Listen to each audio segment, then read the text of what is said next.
ఏమీ తోచటం లేదు.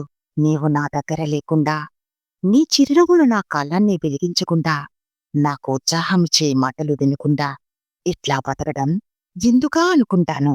ఏనాటికో నిన్ను కలుసుకుంటానని, నిన్ను మళ్ళీ నా ఒళ్ళోంచి ఎగిరిపోకుండా, నా ప్రేమ చేత కట్టివేయగలనని ఆశ లేకపోతే నేను జీవించను. రాత్రి వెన్నెల్లో కూర్చుని రాస్తున్నాను నీకు. ఏం రాస్తున్నాను? ఎక్కడ రాస్తున్నానో కనబడటం లేదు. నీ ప్రేమ జ్యోతి నా చేతిని నడుపుతూ ఉండగా, వేరే కాంతి ఎందుకు? నీకిట్లా రాస్తూ ఉండగా, నువ్వు నా ఎదురుగా నా భుజం మీద చేసినట్లు ఉలిక్కిపడ్డాను. కలం వేళ్ళలో పట్టుకుని కింద పడ్డది. ఆశతో చుట్టూ చూశాను. ఏమీ తోచలేదు. కవులు ప్రబంధాలలో వసంత ఋతువుని ప్రతివాడు వర్ణించడం వల్ల నవ్వులాటైపోయింది కాని, నిజంగానే ఈ వసంత ఋతువు ఎంత వాదిస్తుందో.